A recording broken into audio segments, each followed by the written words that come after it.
A local politician with a fearsome reputation is in a coma in a Nevada hospital. It was jarring to think of her going down like that. Her husband is quick to claim she's been struck down by a catastrophic illness. There was a television report on Kathy Augustine being in the hospital. It was kind of a press conference. Chazz Higgs was there, and he said she'd had a heart attack. Her friends don't believe it. Doctors are skeptical. They couldn't really find any reason why Kathy, 50 years old, never drank, didn't smoke, and worked out regularly, would have had a heart attack. Has the husband of an American politician found a way to commit the perfect murder? Has a narcissist killed a woman getting in his way? Murder is collateral damage on their life trajectory, on their series of exciting projects. A person is an obstacle to be discarded. Detectives gather evidence until a picture of a suspect emerges. Which piece of the puzzle will reveal Chazz Higgs as guilty of murder? What would be the killer's mistake?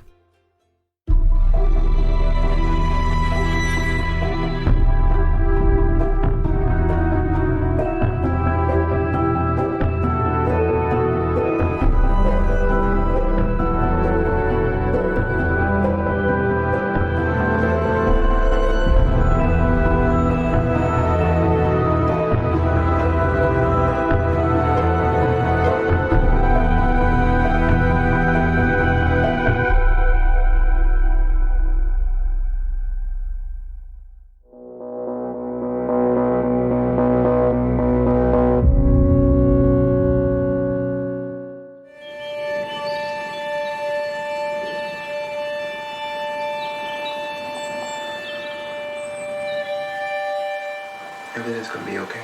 Chazz Higgs and Kathy Augustine first locked eyes over the deathbed of Kathy's husband, Charles. Oddly, perhaps, given the circumstances, they felt a connection. Chazz would later say that they had chemistry. They had instant chemistry. And when they met in the hospital, it was one of those things. British forensic psychologist Donna Perry tracks the timelines of the lives of killers. She's been researching Chazz Higgs, and his behaviour that day was very much in character. His romances mirror his whole approach to life. It's one passionate encounter followed by another. Charles Augustine, who was in the critical care unit of a Las Vegas hospital after suffering a massive stroke, was Kathy's third husband. By 2003, he and Kathy had been married for 17 years, but the relationship was on the rocks. Charles and Kathy Augustine were estranged and heading toward divorce when he fell ill. Friends suspected that their marriage had fallen victim to Kathy's soaring political ambition, something that she'd harboured since a girl and long before she met Charles Augustine, or Chuck as he was known to friends. Chuck Augustine's wife, Kathy, was born Kathy Alfano in California. When she was growing up, her passion had always been politics, and she was growing up in the 60s and 70s at a time when women were leaving the house, attaining more. She was very highly educated. She had a bachelor's degree, she had a master's degree, and she had served an internship in Washington, D.C. around the time that she was in college. But then her plans were derailed by love, marriage, children. But then she got married twice, divorced twice, had a young daughter, and went to work for an airline, and she put her political ambitions aside for about 12 years. She began working for an airline, sometimes as a flight attendant, traveling around the world and around the country, and then later in scheduling. It was during this time that Kathy, who would tell friends she was lousy at choosing men, met Chuck Augustine. In 1986, Kathy met a Delta Airlines pilot called Charles Augustine. Charles Augustine was 15 years her senior. He'd been a football player earlier in life. He was also a Vietnam vet and a devout Catholic. They fell in love and got married and moved to the Las Vegas area. For a few years, the couple were happy. They bought a large, luxurious home in downtown Las Vegas. The children from their former marriages got on well. It was a harmonious family. In time, Kathy started to feel the lure of politics once again. Her ambitions rekindled as she re-entered the Republican Party. Kathy Augustine was very well known in the state of Nevada. She was known as a hard-charging, very strong, very dynamic state politician. She reveled in politics. She loved the rough and tumble of politics. Kathy campaigned to become a member of the Nevada State Assembly, and she won. She served a term, then ran for the state Senate, and again was successful. She had run for and won election to the office of State Controller of Nevada. She was actually the first female state controller in Nevada's history. She was the state's bill collector, more or less. You can't be a shrinking violet and have that job and be any good at it. And Kathy Augustine was very good at her job as state controller. But Kathy's political career didn't set well with her husband, Chuck. A quiet, conservative man, he didn't want to be in the limelight. He wanted to be at home, and he wanted his wife at home with him. Local journalist Victoria Campbell knew Kathy as a woman who wouldn't let anything or anyone stand in the way of her ambitions. I interviewed Kathy Augustine on numerous occasions. She struck me as tenacious, very tough. She was a very tough woman and tough to talk to sometimes. She just had her eyes on what she wanted. She was ambitious. The pressure that put on her relationship was starting to show. And by 1998, they were separated. Charles and Kathy Augustine were estranged and heading toward divorce when he fell ill. In 2003, when Charles Augustine was hospitalized following a stroke, he and his wife still shared their Vegas home. But they'd been living separate lives for almost 4 years. Kathy was buying herself a smaller property over 400 miles away in Reno, closer to her work at the state capitol. Despite this, she was a frequent visitor during the 6 weeks that her husband spent in hospital. And it was here that she met critical care nurse Chazz Higgs. William Charles Higgs was also someone with a checkered relationship history. Not a lot is known about Chazz Higgs' early life, but between 1984 and 2002, he had 3 failed marriages. He changed state and job quite a lot and drifted. Chazz was raised by his father, who was in the Marines. My sense is that he came out of quite a hard background, a background where he didn't learn how to care about other people because it was a tough background where other people weren't particularly caring about him. It fits with the idea of an upbringing led by a military man. Chazz Higgs followed his father into the armed forces. He trained as a Navy SEAL and spent 16 years as a medical corpsman looking after the health of sailors in naval clinics and at sea. Along the way, there were 3 failed marriages and many accusations of infidelity. Chazz moved around a lot and filed for a string of bankruptcies as he did. We've got somebody who has an inability to self-regulate, somebody who's always looking for excitement, somebody who's immature, and somebody who is very emotionally fluent, is very warm and charming and open. Put all those things together and you get somebody who is going to move from woman to woman very readily and is going to appeal to a lot of women as well, so it's easy for him to do that. But things looked like they were about to take a turn for the better in the life of Chazz Higgs. Was he finally ready to settle down? By 2002, after the breakdown of his last marriage, Chazz was living in Nevada. He had seemed to be a bit more stable. He took a number of medical qualifications and in 2002 received his state nursing license. He got a post at the Sunrise Medical Center in Las Vegas as a critical care nurse. He was living in an RV, but he seemed to be moving towards an actual career by now. Had Chazz Higgs finally found his calling? He seemed to take to nursing like a duck to water, but it wouldn't be long before he was putting his medical training to more nefarious uses, and his new wife, Kathy, would be playing the unfortunate patient. He would have been comfortable going into nursing, of holding other people's lives in his hands, not because he cared so much, but because actually other people's lives were so unimportant to him, certainly much less important than Chazz Higgs's life.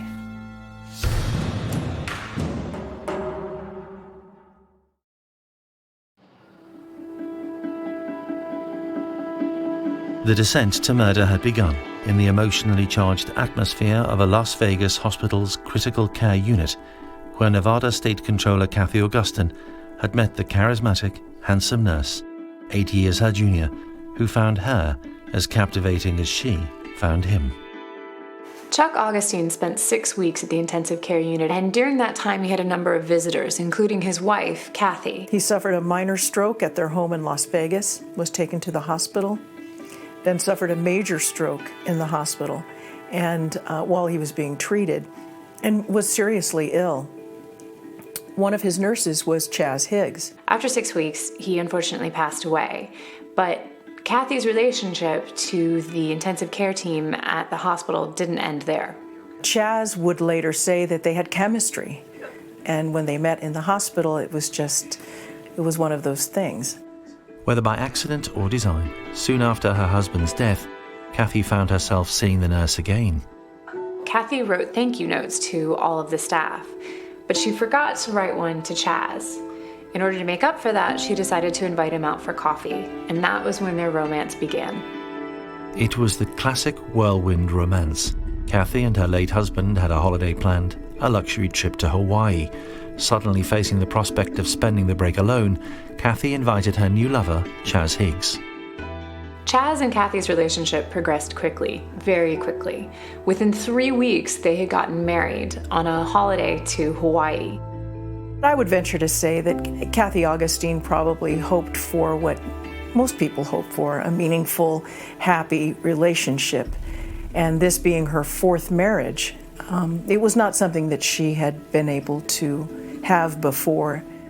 For Cathy, who was perhaps used to more intellectual, reserved men, who was part of a calculating political world, Chazz actually would have been a breath of fresh air in his warmth, his openness.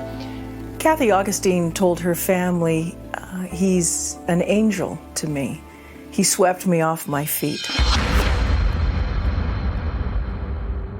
Those closest to Cathy were skeptical. It was hard to see them as a match made in heaven. I think there were probably some questions and, people kind of looking askance at that relationship and wondering what she saw in him and what he saw in her. They were both very dynamic, attractive people, but whether they belonged together, I think there were a lot of questions asked about that. The relationship between Chazz and Cathy was not something that their friends could have predicted. She was 8 years his senior, and they didn't really seem to have a ton in common. Despite their reservations, all Cathy's friends wanted was for her to be happy, and for the first few months, that's how she seemed to be. At the start of their relationship, things seemed to be going very well. Cathy gushed to her friends that she'd never been happier. Straight out of the gate, it appeared that she was happy. Chazz was athletic, had always been interested in keeping up his appearance and looking good. Over the course of their relationship, however, he got Cathy into shape, he got her interested in working out, and they seemed to be ticking along fairly well. Chazz enjoyed a new, comfortable, even luxurious lifestyle, something he'd never had in the Navy or on a nurse's salary. It was made possible by marrying Cathy. By that time, she had also received the payout from Chuck's life insurance, which amounted to about $1 million. The warning signs were perhaps there. When she met him, Chazz was bad with money. But Cathy was smitten. She sang her new man's praises to her friends and family. He had always been terrible with money, and friends suspected that part of Cathy's appeal in the first place was that she was fairly wealthy. Chazz seemed drawn to Cathy's status as a well-known politician. She was almost a celebrity. She was an easy route to success. She had glamour, she had status potentially. He thought that she was an easy route to the fairy tale ending that he believes is his destiny. But it was also this very aspect of Cathy's life and personality that quickly began to drive a wedge between the couple. He wanted her to quit politics. When she didn't quit politics, it aggravated him. On some level, he knows that he can't function in the grown-up world like the political world. Chazz Higgs also did not have any interest in politics whatsoever, and he hated going to the dinners and the public events, and he had absolutely no interest in that. In 2004, the marriage was already foundering. She was moving things out of Chazz's name and into a trust that would go to her daughter. In September of that year, Kathy was impeached for a campaign ethics violation and was forced to pay a fine of $15,000. That seemed to derail her political career somewhat, and she had to work to recover her good name. In 2004, Kathy became the first Nevada state constitutional officer to be impeached by the Assembly. She was found guilty and censured, but she was allowed to remain in office. The episode hit her reputation, though, and her wallet. She was fined a record $15,000 and made £500 a month payments on the fine until November 2005, when she paid off the balance, 5 months after refinancing her Las Vegas home. Whether frustrated that money had become tighter, annoyed that his wife was no longer the celebrated local figure he'd married, or resentful at how much time Kathy was spending rebuilding her career, Higgs started acting up. The stress of that situation may have caused more problems in their relationship. By autumn of 2005, Chazz was really bad-mouthing Kathy quite a lot to colleagues at work. He wanted her to lose weight. He called her a fat bitch and that sort of thing. Clearly, they were not getting along. They just didn't mesh. He didn't like the scene she was in. She wanted him to like it and to go with her to these events and things, and he just didn't want any part of that. Chazz became increasingly vain, even obsessive about his appearance. Was he perhaps looking for a new way to gain status and excitement? He'd also gotten into bodybuilding and was spending most of his nights at the gym. Chazz had also gotten into steroids and was stockpiling medicine at home. These Peter Pan figures, emotional Peter Pan figures, are also incredibly immature, and we see evidence of that in the unrealistic approach that they take to life. They're forever getting into problems with their money, becoming bankrupt. They're forever taking on some new project with a ridiculous, intense ardency for a while.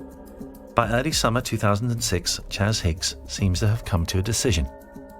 Just as he had set his mind at different times to finding a wife, becoming a nurse, or getting fit, now he was setting his mind on his next project, getting out of his marriage. He made no attempt to hide this desire from fellow nurses. Anytime he was busy, and one of them would say, and all of them testified to this, and there were several, one of them would say, "Is there anything I can help you with?" And he'd say, "Yeah, get rid of my wife."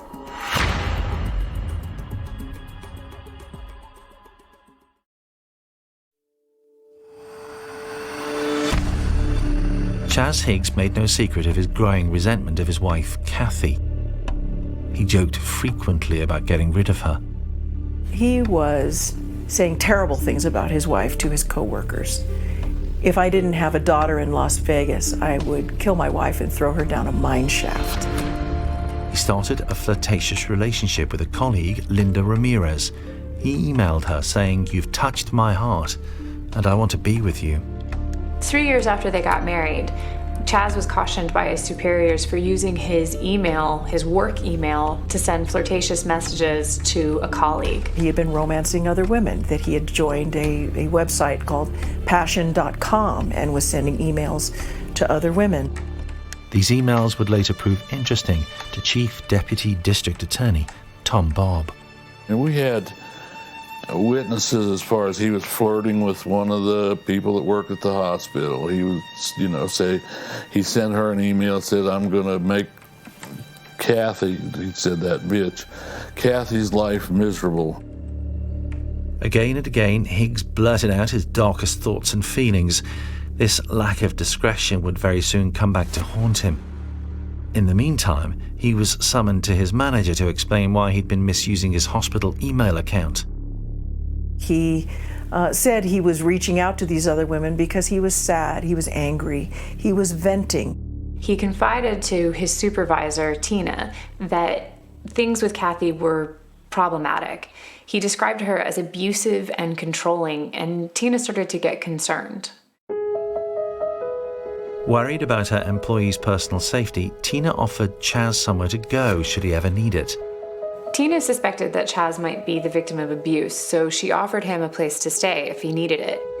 Somehow, word of this got back to Kathy.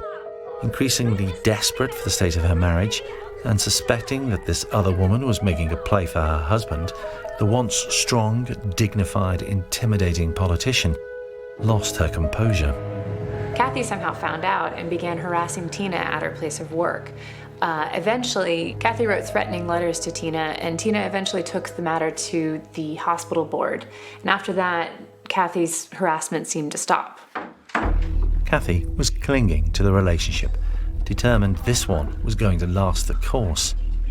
She tried to speak to Chazz about their crumbling marriage. He refused to talk. Eventually, she kicked him out for emptying their bank accounts, and then let him move back in. She told this friend that Chazz had said he wanted to leave her, and she didn't want him to leave. She wanted to make a go of it. She wanted it to work. Kathy's friends and family would later recall that she seemed to have become scared of what her unpredictable husband might be capable of. While Chazz was making it seem to Tina that he was being abused, the evidence seems to suggest that maybe something else was going on. For example, Kathy called her brother one day from the car, crying, sobbing, and saying he's going to kill us both because Chazz was driving erratically, crazy. She was right to be frightened. At 6:45 a.m. on Saturday, 8th of July 2006, Chazz Higgs dialed 911 from Kathy's house in Reno. Higgs is on the telephone, 911. My wife is not breathing. I need help. He said he had found his wife in her bed, unresponsive and not breathing. The dispatcher taking the call would later report that he'd never heard someone so calm in such a situation, who could give such detailed directions to the home and carry on such a lengthy conversation. Why wasn't Chazz Higgs panicking? He was real kind of nonchalant about the whole thing. Everybody commented about his demeanor, his tone of voice, that sort of thing on the 911 call. When the call was later played in court, everyone listening was struck by how calm and unruffled Higgs seemed to be. He talked at a normal pace, at almost a monotone, as he began. Something's wrong with my wife. She's not breathing. She's not breathing at all? Not breathing at all. He didn't seem to be too affected by the fact that his wife wasn't breathing or anything like that. A little later, Higgs said that she had no medical problems that he was aware of, but did accept she'd been stressed over the previous 6 months. When the ambulance folks arrived, she was still on the bed, and I think they found a faint heartbeat. Chazz told paramedics that he had attempted resuscitation, but when they arrived, they found her still in the bed. This was suspicious because as a trained medical professional, he should know that in order to resuscitate someone, they have to be on a hard surface, not a soft bed. The situation seemed odd, even sinister, but there was little time to lose in trying to save her life. They did resuscitate her enough to get a heartbeat, blood pressure, that sort of thing going. And then they put her in the ambulance and took her to the Renown Med South. As Chazz accompanied his wife to hospital, ambulance staff could not help but notice his cool demeanor, even as the blue lights flashed and the sirens blared. He was even reading a newspaper. As they hooked the now comatose Kathy Augustin up to the life support machines at the nearby hospital, nurses began to ask themselves how this strong, fit, feisty politician had ended up so gravely ill. The first nurses said, "This doesn't look right. She's not, 50 years old, no history of anything. Doesn't look like heart attack to me, or at least the normal heart attack protocol." Some very alert nurses thought this just didn't look right. She was a very vivacious, apparently healthy 50-year-old woman, and that's not normal for her to just come in a comatose state, for her heart to stop, and she stops breathing, and paramedics have to revive her and rush her to the hospital. What had Chazz Higgs done to his wife? 3 days later, as Kathy's family considered whether her life support should be switched off, detectives also began to question what actually had happened. To put it all together, that was the challenge. How do you go from a healthy 50-year-old female to a dead 50-year-old female?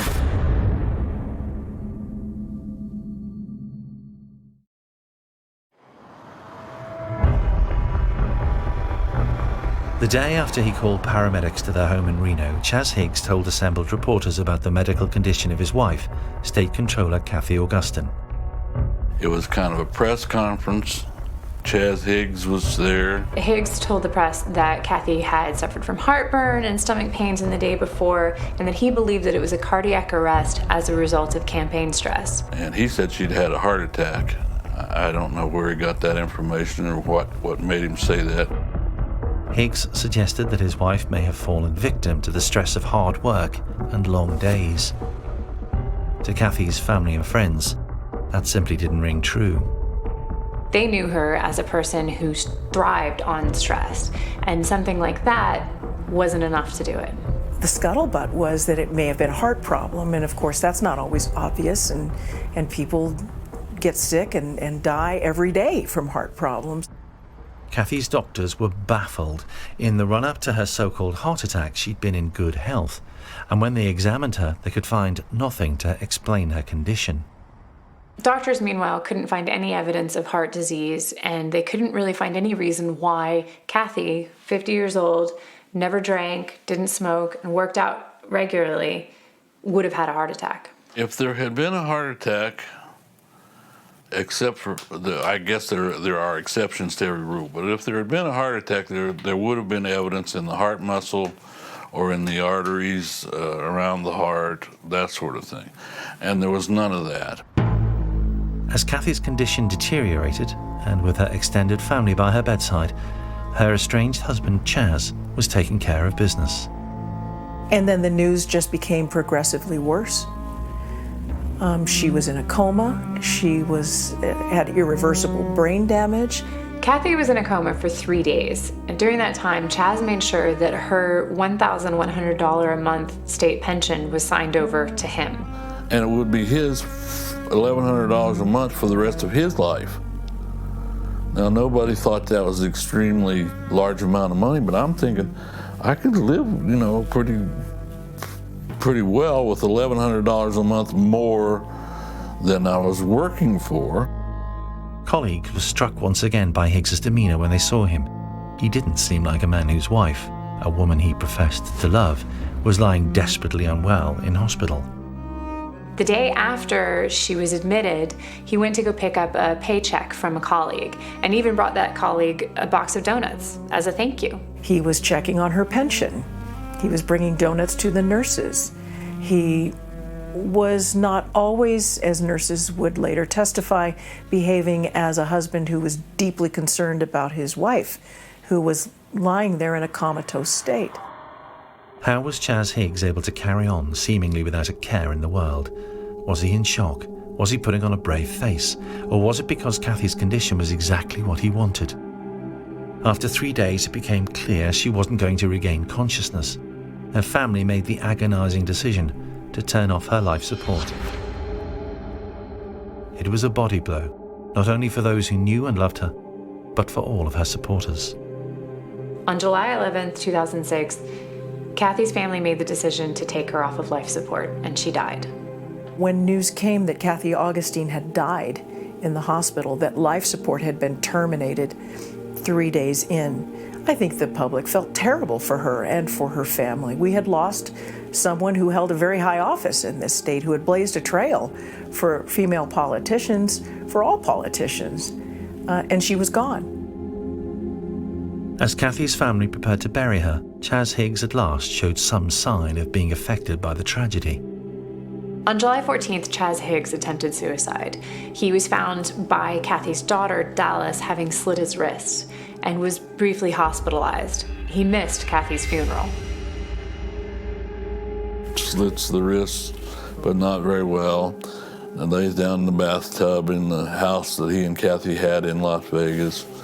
Wrote a big long note blaming other people in this world. Signs it sincerely, Chazz Higgs. It says, "I'm going to see my wife." Did Chazz Higgs really intend to kill himself? And if he did, what was he feeling? Grief? Remorse? Or something else? The suicide attempt following the murder is one of the most psychologically revealing of all factors here. The fact that even this has to become about Chazz is terribly revealing. And I don't think for a minute that he wasn't suffering the pain, but the fact that it was a pain produced by himself, is again just a classic symptom of the immaturity, of the lack of self-regulation, of self-analysis, of self-awareness, of these type of Peter Pan psychological characters. With a cloud of suspicion still hanging over what happened to Kathy, there was an autopsy. It failed to establish a cause of death. Doctors and police were mystified.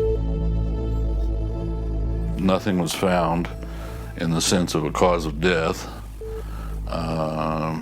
Found that her heart was in good shape, that her lungs were in good shape. There was no evidence of a brain bleed or anything like that. But they did have a breakthrough of sorts. They came across something during the post-mortem examination of Kathy's body that no one could explain, and it reinforced the suspicions that investigators had, that Kathy may have been the victim of foul play. There was a puncture wound on her hip. It had turned black and blue a little bit, as if whoever did it was in a rush or didn't know quite how to get it done without hurting somebody. Neither the hospital nor the paramedics had administered a drug to Kathy via an injection in her hip. No one could explain it. When samples of Kathy's tissues and blood were examined by the hospital toxicologist after her death, they found only traces of drugs that had been given to Kathy legitimately by the doctors, nurses, and paramedics who'd been caring for her. The blood and tissue samples came up with nothing. When the autopsy was finished and there was no apparent cause of death that resulted from those tests, I think all of us knew something was up. So it was just, I have no case, there's nothing to prosecute, she just died. Chazz, meanwhile, was ready to move on with his life. The wounds from his apparent suicide attempt were healing. Newly widowed, he had his job. He had Kathy's pension. It looked as though whatever he'd done to his wife, he was going to get away with this. I didn't have enough information to question the death, and I didn't have enough information to say, oh, she just died. Unbeknownst to Chazz Higgs, investigators were not ready to let go of their suspicions. In fact, while Kathy was still alive, lying in a critical care bed fighting for survival, two things had happened that would later help prosecutors nail Chazz Higgs for his crime. The first was that quick-thinking nurses trusted their gut instincts when Kathy was rushed into hospital. Something simply didn't add up about her condition. She or they, the two of them, decided to take the body fluids from Kathy right upon her entry into that hospital. They were taken, removed to the lab area of that hospital, refrigerated. These very alert nurses took blood samples and urine samples and put them in a refrigerator under an assumed name. This doesn't look right, we're taking the fluids, thank you. The second thing that happened a day or two later was that Kim Ramey, a colleague of Higgs, got in touch with the police. She reported a conversation that she'd had with Higgs at work on July the 7th, the day before his wife was taken ill. Chazz confided in a coworker that he was considering divorce. Later that same day, with the same coworker, Kim Ramey, he happened to mention a news story in which a husband had killed his wife. Chazz Higgs said he did it all wrong. If I'm going to kill someone, I'm just going to hit him with a shot of Sux or succinylcholine. And he made the injection kind of movement with his hand. And she said that scared her a good deal. She said the hair on her arms stood up. He said that it would have been much better if the husband had used succinylcholine, because that particular drug, a paralytic that's very frequently found on crash carts in intensive care units and emergency rooms, isn't traceable after death. The drug is quick acting as far as paralyzes quickly. It's also quick acting as far as it moves out of the system quickly. And it was because of Kim Ramey that the case really took off, and they knew what to test for and they knew what to look for because of a comment that he had made. If this was really what Chazz Higgs had injected his wife with, it was a remarkably cruel way to kill her. Succinylcholine is used by anesthesiologists to paralyze the throat muscles, the lungs, so that they can intubate a person without causing too much harm and without much fight back from them. It's a general paralytic, but when too much is given, it can be fatal. And even more horrifically, the person is often aware of what's happening, and it takes about 6 to 10 minutes to die. They can feel it the entire time. I think what struck me most about this case was how cold and how calculated this death was. Imagine giving someone a drug that stops them from breathing and stops them from crying out or calling for help or moving. A drug that's going to make someone suffocate to death in front of you. For 6 or 8 minutes, they know they're going to die, and there's nothing they can do about it. It's an agonizing death. It's part and parcel of somebody this naive and self-centered that the drug he chose was one that caused a lot of suffering to the victim. He just wouldn't have thought that through properly. Chazz Higgs had chosen this method to kill Kathy Augustine because the drug wouldn't be detected post-mortem. But quick-witted medical staff treating Kathy had taken samples from her while she was still alive. And after Kim Ramey's phone call to police, they knew exactly what they should be looking for. Those nurses had not gone in and gotten those fluids, it would have been a whole lot harder, if not impossible, to make a case against Chazz Higgs. We sent the body, the tissue samples and the fluids to the FBI lab in Quantico, Virginia, where they began testing them. This was in July. A waiting game began. Despite everything, despite him telling colleagues he wanted his wife dead, despite his boasting about the best way to kill someone, if the toxicology report had come back clean, detectives would simply have not have had the evidence they needed to prove that Chazz Higgs was a killer. You're waiting 2 months, 2.5 months to get evidence that there even was a crime. We didn't know what was happening behind the scenes as far as, body fluids and tissue samples being sent to the FBI laboratory in Virginia. We didn't get the results back till September 26th, I think. September 26th, investigators got the news that they'd been waiting for. Traces of the anesthetic drug succinylcholine had been found in the samples sent to the FBI. Police put out a warrant for Chazz's arrest, and on September 29, 2006, he was found and arrested in Hampton, Virginia. It was at this point that detectives were able to seize even more evidence that would prove beyond a doubt that Chazz Higgs had poisoned his wife. When they came to search his car, they almost couldn't believe their luck. At the time of his arrest, he was carrying a backpack that contained a nursing manual. There was a bookmark on the page about administering succinylcholine. There was a packet of 3x5 cards, for lack of a better description. And the very top one was a card that dealt with succinylcholine, administration, use, that sort of thing. For a man concerned with committing the perfect murder, how had Higgs come to leave such an incriminating trail of evidence? People like this do often get caught by the carelessness, which is typical of such egocentric people. They're so unconcerned with other people that the flip side is that they're very unaware of the clues that they're leaving.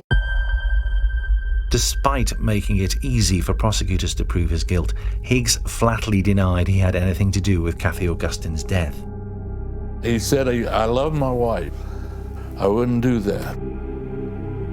What I wanted to do, or what the purpose of my cross-examination was to point out to everybody within hearing distance that what he said was complete and utter junk. None of his stories stacked up. He told lie after lie. The jury bought none of them. He just wasn't believable in anything he said. He was just a liar. Chazz Higgs' trial continued through 2007, and on June 29, 2007, he was convicted. He was sentenced to life in prison, and he almost immediately went on suicide watch. Higgs' defense team attempted an appeal, but in May of 2009, the Supreme Court of Nevada upheld the conviction. He got life with the possibility of parole after 20 years. In the end, Chazz Higgs might have been a trained nurse, but his personality was fatally flawed. The way he went about killing his wife would have been clever if he'd been able to resist boasting about it. When he mouthed off to his colleagues, he gave detectives the impetus to pursue him. Chazz Higgs' biggest mistake was telling Kim Ramey that the best way to kill someone was to use sacchinolcholine, because it couldn't be traced. And once he thought he was home and dry, Higgs made little attempt to cover his tracks. That big mistake then put a spotlight on all of his littler mistakes, including having a nursing handbook with a bookmark on the page about administering sacchinolcholine. The absolute self-centeredness which made it possible, made it easy for Chazz to discard of Cathy, also in the end trips him up, produces the carelessness in his behaviour which trips him up. As a man and as a killer, Chazz Higgs was fatally flawed. His selfish pursuit of the projects that excited him led him through 4 marriages, a handful of bankruptcies, and eventually the callous murder of his wife, Cathy Augustine. Unable to keep his obsession to himself, he blurted out bits of his plan to co-workers and friends. And unable to see beyond his immediate desire to kill his wife, he left behind a trail of clues. Clues which added up to the killer's mistakes.